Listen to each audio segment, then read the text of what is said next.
नमस्कार साथियों, बहुत बहुत स्वागत है आपका चैनल में। आज हम जो बात कर रहे हैं वो है नॉर्थ ईस्ट अगर बढ़ जाता है आपके प्लॉट का, या जिसको बोलते हैं ईशान कोण हमारा बढ़ जाता है, एक्सटेंड हो जाता है नॉर्थ ईस्ट, तो क्या ये एज़ पर वास्तु ठीक है। और दक्षिण की तरफ से अगर दब जाता है, सपोज करिए अंदर साउथ की तरफ से दबा हुआ प्लॉट है और नॉर्थ ईस्ट की तरफ से बढ़ा हुआ प्लॉट है, तो क्या ये शुभ माना जाएगा या इसमें कुछ प्रॉब्लम क्रिएट हो सकती है।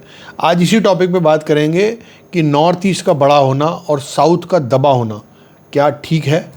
तो वीडियो को शुरू करने से पहले आप सबका बहुत बहुत धन्यवाद जिन्होंने चैनल को सब्सक्राइब किया। जो पूरा देखते हैं या पूरा देख रहे हैं उनका भी बहुत बहुत धन्यवाद, क्योंकि वीडियो जब आप पूरा देखते हैं तो आपको पूरी इन्फॉर्मेशन मिलती है। और अभी तक सब्सक्राइब नहीं किया है तो सब्सक्राइब ज़रूर करें, ताकि आगे भी टाइम टू टाइम आपको हमारे वीडियोज़ मिलते रहें।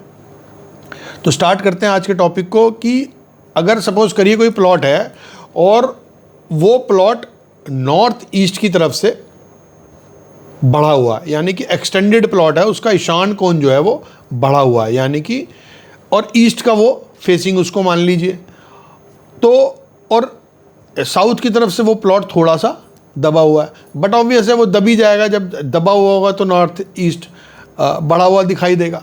तो और ईस्ट फेसिंग यानी कि ईस्ट की तरफ आपके प्लॉट की रोड है। तो अब क्या किया जाए, इसका समाधान कैसे किया जाए। किसी ने कहा भाई सर ये तो प्लॉट तो है, अब क्या करा जाए, ये तो ऐसा लगता है कि शेरमुखी बन गया। जी बिल्कुल।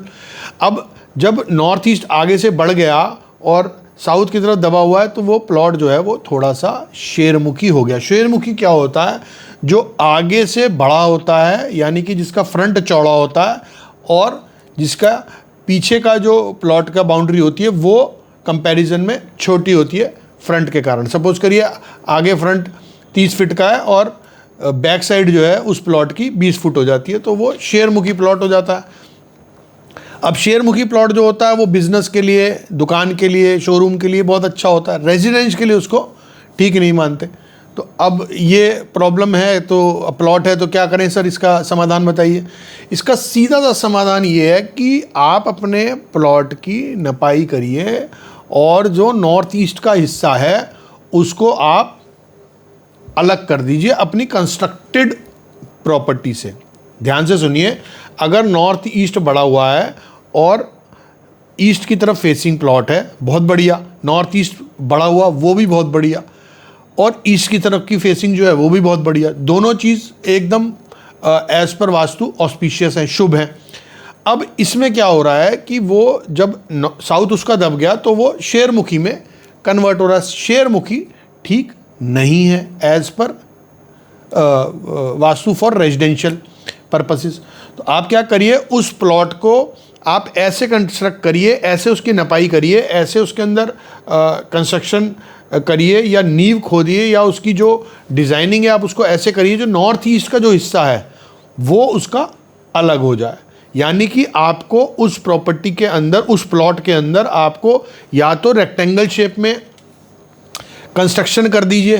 तो जो अब रेक्टेंगल शेप में कर दिया आपने, तो जो बाहर का हिस्सा था नॉर्थ ईस्ट का उसको आप पार्किंग बना लीजिए, या आप उसमें कोई दुकान खोल लीजिए, कोई दिक्कत नहीं है ना। उसको कुछ भी गार्डन बना लीजिए, कुछ भी कर सकते हैं आप उसमें ना। तो उस हिस्से में आप जो नॉर्थ ईस्ट का बड़ा हुआ उसको आपने क्या करा, उसको आपने वहाँ पर दूसरे तरीके से यूज़ करा। लेकिन कंस्ट्रक्टेड प्रॉपर्टी में आपने जो प्लॉट के अंदर जो है स्क्वायर और या रेक्टेंगल शेप में अपनी कंस्ट्रक्शन करी, तो इससे जो शेरमुखी का जो प्रॉब्लम है वो आपका ख़त्म हो गया, क्योंकि आपने कंस्ट्रक्शन जो करी वो आपने रेक्टेंगल शेप में या स्क्वायर शेप में करी। देखिए, आप कोई भी प्लॉट हो, आड़ा तिरछा किसी भी तरीके का प्लॉट हो, उसमें अगर आप रेक्टेंगल या स्क्वायर शेप की कंस्ट्रक्शन करते हैं तो उस प्लॉट की काफ़ी हद तक चीज़ें ठीक हो जाती हैं, दिक्कतें ख़त्म हो जाती हैं। क्योंकि रेक्टेंगुलर शेप पे या स्क्वायर शेप पे, देखिए क्या होता है, जब हम किसी नक्शे की बात करते हैं तो उस पर वास्तु पुरुष मंडल जब बनाते हैं तो वो कंस्ट्रक्टेड प्रॉपर्टी पे हम बनाते हैं, है ना।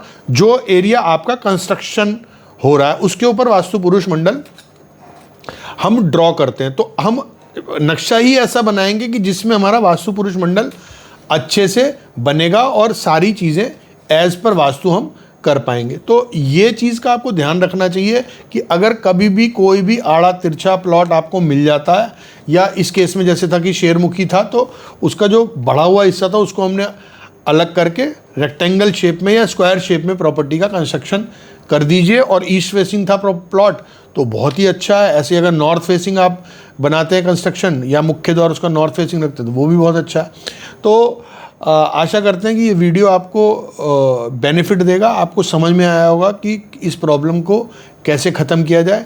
तो फिर मिलते हैं किसी नए वीडियो में, और वीडियो आपको अच्छा लगा हो, बेनिफिशियल लगा हो, इससे आपको लाभ हो तो शेयर और लाइक ज़रूर करिएगा। फिर मिलते हैं किसी नए वीडियो में नए टॉपिक के साथ। तब तक के लिए बहुत बहुत धन्यवाद।